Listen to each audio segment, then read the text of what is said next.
Enumeration at work. Enumeration.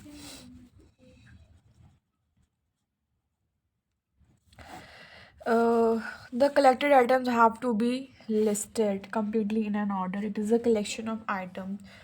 The term is commonly used in mathematics, theoretical computer science, and applied computer science. With regard to enumeration of the work, the Government of India officially attempts to obtain an estimate of the total numbers of economically active population in the country for the past 100 years.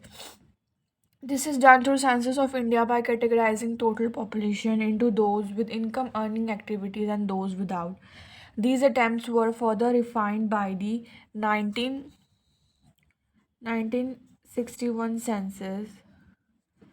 This concept of the worker was introduced first time in the 1961 census. That is a person engaged in the socially productive activity, whether incoming, yielding, or not. Since 1950, the Indian National Sample Survey (NSS) has been collecting similar information about participation in the work or economic activity through repeated sample surveys. Apart from the other social official data collection system, the population census and the NSS continue to be important and regular sources of the information by sex, region, age for the Indian population. In this protest, the feminists have worked to develop frameworks to include the contribution of women's work in the exciting surveys by looking at the inadequacy in that. This process started by the studying the existing conceptual frameworks and procedures adopted by the data collection agencies to collect information about the context, extent of women's contribution in economic activities. We have already read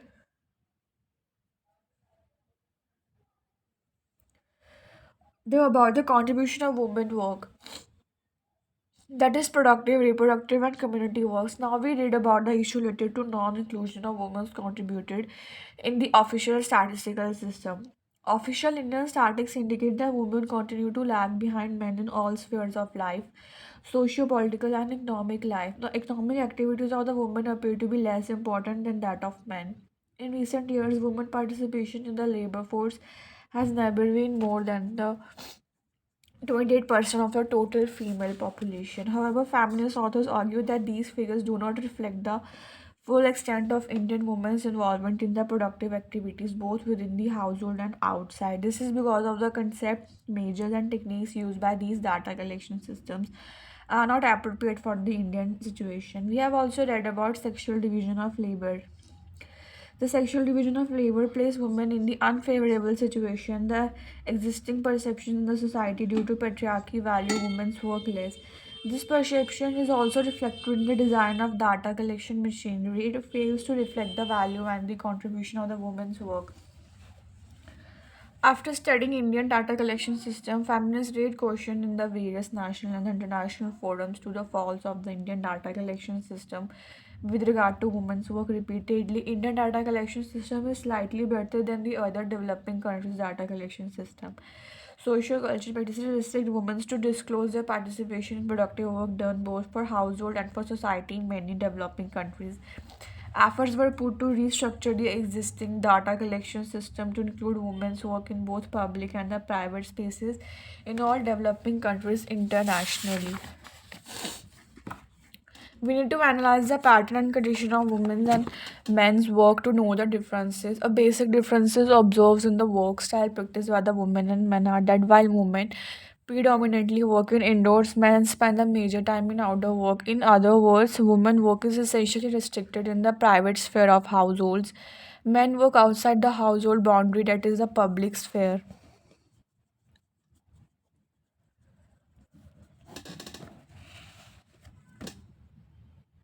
This is not to say that women do not perform any outdoor work or men do not perform any indoor work within the private sphere of household. Both women spend considerable percentage of their time in the household works and men spend considerable percentage of time in outdoor activities. The choice of the domain of work for men and women are not based on their free will. It is primarily the result of the delegation of responsibilities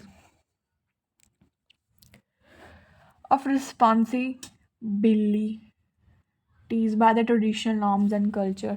Racial norms allocate housemaking or the housekeeping work or to women in the almost all societies. Moreover, all developed countries, including India, registered large percentage of agriculture and household-based production unit. In these agriculture and household-based production units, family member work as a non-wage employer. These non-wage employment activities are part of the subsistence or the non-market production.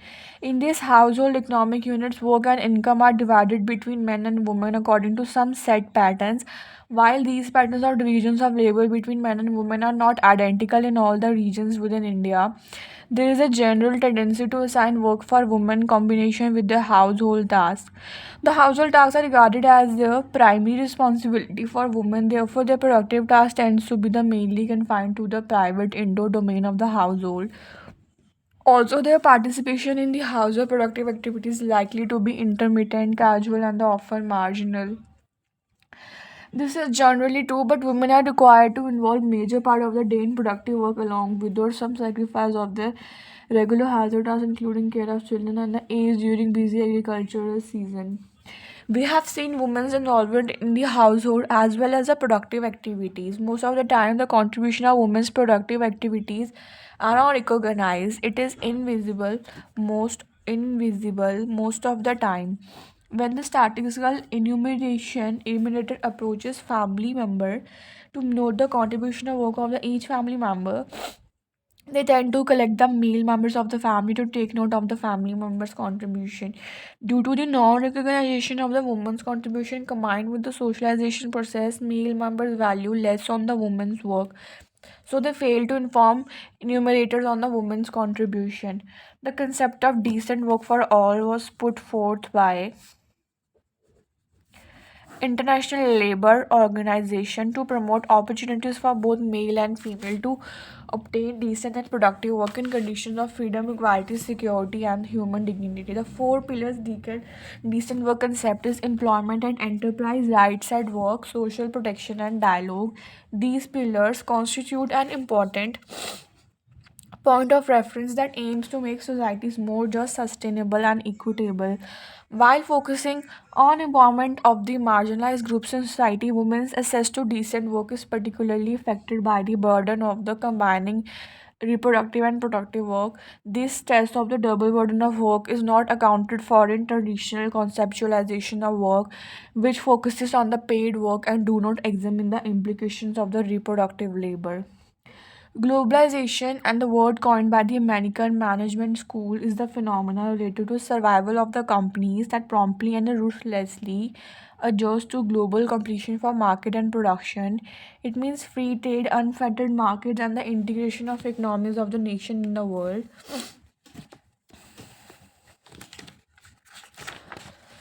Globalization is driven by the transnational and the multinational corporations. Globalization of products has led to the feminization of the labor force and feminization of poverty. Economic activity of the women has increased over the past few decades, but they considered in the low paid jobs at the lowest rung of occupational hierarchy. Forces of globalization in developing countries have enhanced the burden of the poor and tribal women due to the commercialization of the natural resources, thus depriving their option of the sustainable livelihood. In agriculture sector, the international players have created price fluctuations, resulting into distress among the female farmers and cultivators. Thus, it can be seen that globalization has changed labor market context for women in the economy. World over, more and more women are joining the workforce. Global employment has given rise to the new developments. First, crowding of employment market by women, and secondly, conditions for employment of women have become precarious and flexible.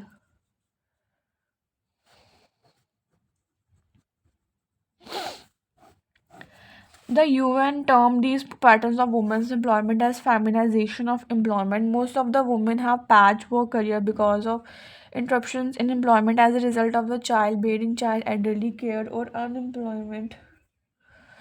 Occasional part-time employment available to them. A lifelong full-time employment with security has become exceptional in a globalized market-driven economy across the world. Transnational companies have created new avenues of employment for Wonderful in their domestic units through subcontracting. Cheap, flexible, and the unorganized female employment is regarded as a divine board of the world's economy. Feminization of the labor is used to describe in the following ways: increase in the female labor participation rate, followed stagnation in the male labor participation rate. Labor option of employment of women for work in the informal, part-time, contractual house, home-based work as needed by the employer. Women's advantages workers is because of their lower wages and their inability to oppose work conditions. In a globalized market, this ensures the country remains attractive and competitive for foreign investments. Globalization has created new possibilities for exploitation of women workers through low wages, denial of rights to organize, migration to urban centers of production, and restricted or poor living conditions for migrant workers. Thus, globalization has led to the social, economic, and marginalization of the women workforce. Women are found to be overrepresented in the formal sector because of the flexibilities of the work involved in such occupation and activities. These are advantages for women also given their reproductive and caregiving roles in the form of unpaid labor. These societal expectations of the women are exploited by the employers to maximize their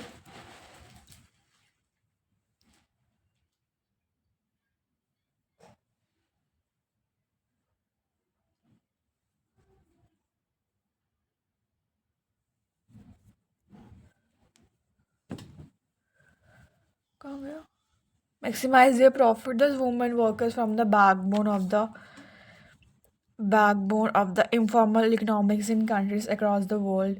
Sexual harassment at the workplace is an important issue related to the safety and dignity of women at workplaces. It is an expression of male power over women due to patriarchy. It is often an extension of violence against women in the everyday life, targeting and exploiting the vulnerability of the woman at the workplace. The landmark Vishaka judgment by Supreme Court 1997 defined sexual harassment as any unwelcome sexually determined behavior such as physical contact, a demand or request for sexual favor, sexually colored remarks, showing pornography, and any other unwelcome physical, verbal, or non-verbal conduct of a sexual nature. The Supreme Court also noted that the sexual harassment is a violation of basic human rights of women. The judgment also provided guidelines for employers to redress or prevent sexual harassment in the workplace. It also provided guidelines for the employers to make a discrimination free working environment for the women employees. The judgment said that it was the duty of the employer or the other responsible persons in the workplaces to provide women with a safe working atmosphere to prevent sexual harassment as well as provide mechanism for resolution of complaints to the establishment of the complaints committees. The court further directed that every workplace must constitute a committee for receiving and inquiring into complaints of sexual harassment as per the directives of the court. Every such committee should consist of members of whom at least 50% are women. A chairperson of the committee could be a woman. An external member from a social work non-profit organization has to be appointed in the committee. Along with above said steps, the following steps need to be taken. Discussing the issue affirmatively in workers' meeting and employer-employee meetings. Prominent display of guidelines to create awareness of the right of the women employees. Prominent display of the members of the complaints committee and their contact details. The employers are also responsible for formulating any anti-sexual harassment policy. Constitution of a complaints committee to investigate, mediate, counsel, and resolve cases of sexual harassment. As is a postgraduate in commerce, she joined the multinational company as a trainee. She was appointed as a purchase officer within few years. After confirmation of the job, S started reporting to G. G is a senior vice president. Initially, G requested sexual favors from the S. Upon her refusal, he demanded sexual favor from S. The S refused to succumb his pressure. She relieved from the position and given much lower position. She needs to do only filing and the photocopying work in office. G telephoned S at a residence number late in the night as registered a police complaint. She also put in a verbal complaint of the harassment to one of the directors of the company. The director, along with the human resource HR department, investigated the complaint. The complaint was closed after giving a verbal warning to the G. Following the section, reporting of the S was changed. However, sexual harassment resumed when that particular director resigned from the company. G was not the senior most in the company during this period, as complained to the HR manager several times orally about the several severe harassment. However, he did not take any action. As complained in the writing to the vice president based at the head office, as a result of her complaint to the head office, there was a escalation of harassment to S from G.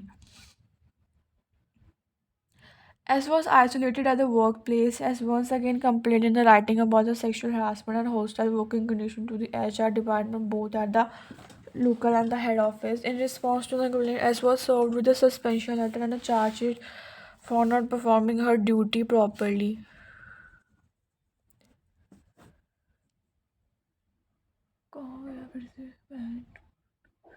The company terminated S from the job on the basis of findings of the department inquiry against her. In the meantime, due to the mounting pressure from the State Commission for Women and the High Court, two inquiries were carried out by the company to look into the complaint of sexual harassment. That is one by the Overseas Management, other by Sexual Harassment Complaints Committee. However, the S was not informed about the findings of the inquiries, as continued to struggle both in the labor and the industrial court for reinstatement of the employment. Ministry of Women and Child Development 2007 reported that presence of the 2.8 million sex workers in India, with approximately 35% of them entering the trade before age of 18. Other sources such as Human Rights Watch put the figure at 15 million, with the Mumbai alone having more than 100,000 sex workers. In addition to sex worker in brothel, Devdasi Jogni with the other such traditional system forced girls into prostitutions, particularly those from lower caste and classes. Legalization, discriminalization, and the sex work as a human right. Discrimination refers to removing the application of criminal law on the sexual work. Legalization refers to the official recognition of sex work as a form of work, like all others by the state, and issuing licenses and regulating conditions of the work. The human rights approach, advanced by sex workers themselves, argues that sex workers are entitled to basic and the fundamental human rights as every other woman is, in addition to the right to solicit for this work. The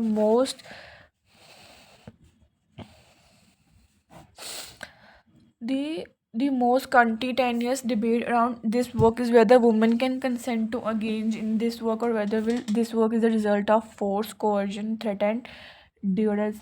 The prominence of service sector in women's employment cannot be ignored because of its growing importance in the women's employment and the concentration in the certain sections of the service economy, namely education, health, and domestic work. Service sector accounts for a large number of occupation and activities, ranging from highly to the well-paid jobs to unskilled and the poorly paid job, or the poorly paid activities. Within this sector, community, social, and personal service account for the largest chunk of women workers, with an ever increasing concentration over the years. Through education, and that too primary education, accounts for the largest segment. The number of women engaged in services rendered under domestic work shows a phenomenal increase. The sector of the paid domestic work has become one of the most important sector of women's work as unskilled workers in the urban areas.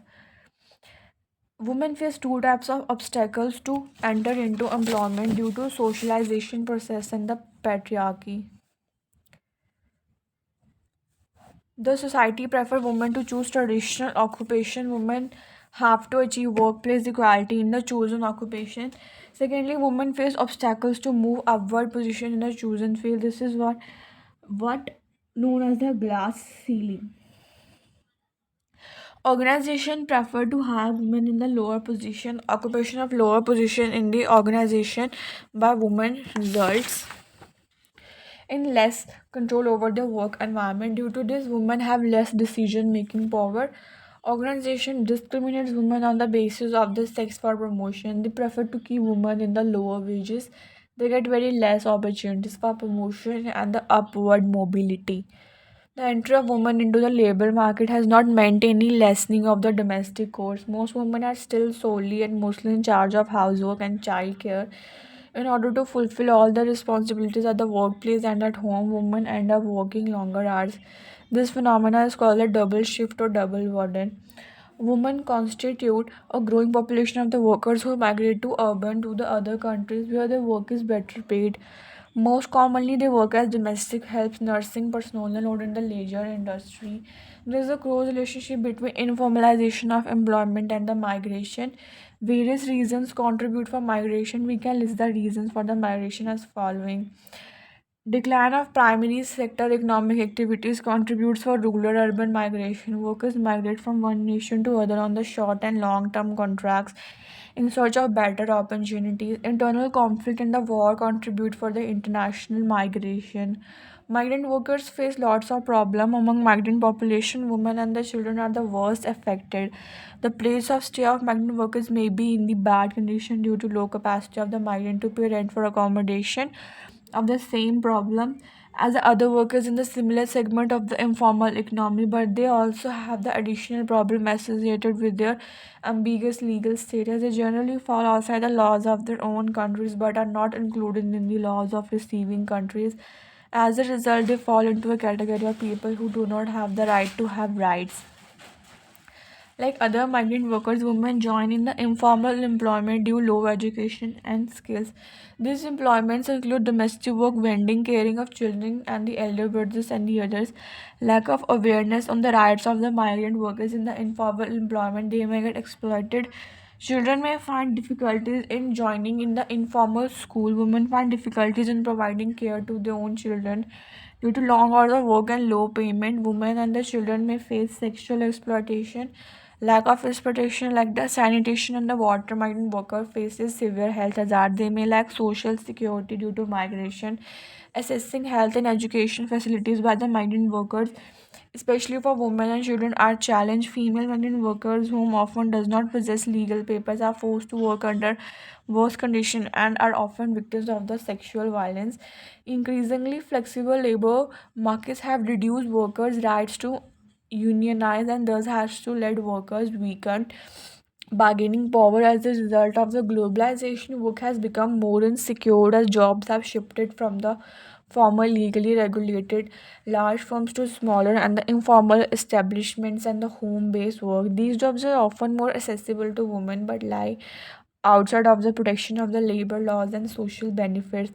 Part-time workers in the formal sector too face these insecurities, the lack of support system of the unpaid family care responsibilities aggravate problems and the hit poor and the vulnerable women the hardest. Women workers and the upbringing time poor and the money poor, which contribute to the high morbidity and low well-being.